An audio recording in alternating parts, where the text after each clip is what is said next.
اگر 370 میں کچھ تھا ہی نہیں تو اس کو ایبروگیٹ کیا کیوں؟ سب سے پہلا سوال وہ ہے 370 اگر کھوکھلا تھا تو اس کو ختم کرنے کی ضرورت ہی نہیں تھی کہ بی جے پی جموں کشمیر اور خاص کر کشمیری لوگوں کے ساتھ کبھی وفا نہیں کرے. وہاں کے جو ست شرما صاحب ہیں نا اور ایل او پی صاحب, یہ ان کو آپ سوال پوچھیں کہ کیا کشمیری ماں اور بہنیں پیروں کے نیچے رونگنے کے لیے ہیں؟ یہ ان کو معافی مانگنی چاہیے, نہ کہ چھوٹے لوگوں کو, کیونکہ ان کی پڑھائی, ان کی کلاس, ان کی اسکول اسی B J P head quarter سے آتا ہے جہاں ان کو بتایا جاتا ہے کہ آج آپ کیا بولیں گے. تو یہ اپنے سر سے یہ بات اٹھا نہیں سکتے کیونکہ یہ چیز ان کو بولی گئی اور یہ اچانک نہیں آئی ہوگی. ان کو جان بوجھ کے بولا ہوگا کہ کشمیریوں کو اسی طریقے سے نیچے رکھو. غصہ اور جو غم, کل بحیثیت ایک سٹیزن میں نے جب وہ ویڈیو دیکھا تو مجھے بڑا دکھ ہوا, کیونکہ جو نام انہوں نے لیے وہ کسی چیز کے ساتھ جڑے نہیں تھے. وہ ایک کشمیری ماں اور ایک کشمیری بہن کی ایک عکاسی کرتی تھی.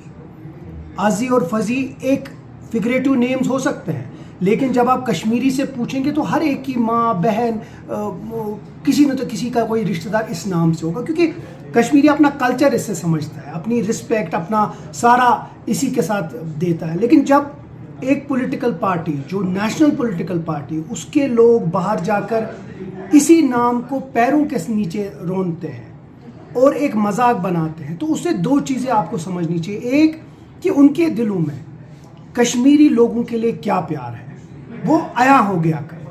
دوسرا, جو ان کی A team, B team, C team جب کل کشمیری لوگوں کے دروازے پہ آئیں گے نا, تب یہی ویڈیو ان کو پروو کریے گا.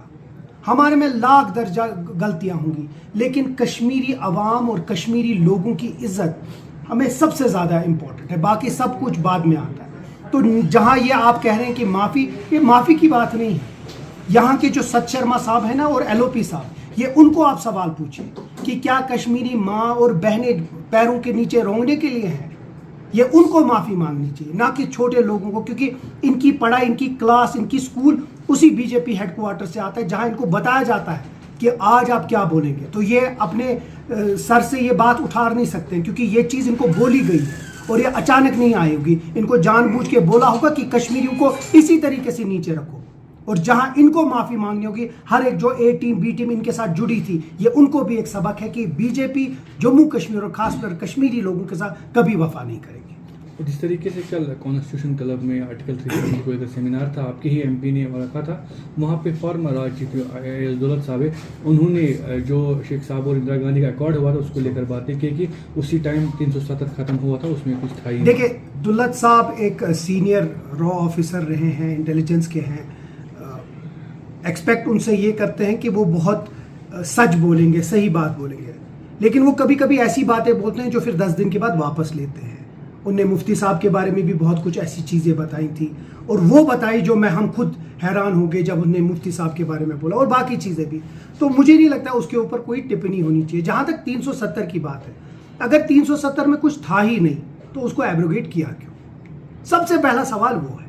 370 اگر کھوکھلا تھا تو اس کو ختم کرنے کی ضرورت ہی نہیں تھی, اس میں جو چیزیں تھیں اس کو ختم کرنے کی ضرورت نہیں تھی. ہم بار بار کہتے ہیں کہ 370 کبھی امپیڈیمنٹ یا کبھی رکاوٹ نہیں بنی ہے جموں کشمیر کے اقتصادی حالات ٹھیک کرنے کے لیے, جموں کشمیر کے ٹریڈ اور کامرس کو ٹھیک کرنے میں, یا 370 کبھی رکاوٹ نہیں رہی ہے یہاں کے جو عوام ہیں ان کی بہتری میں.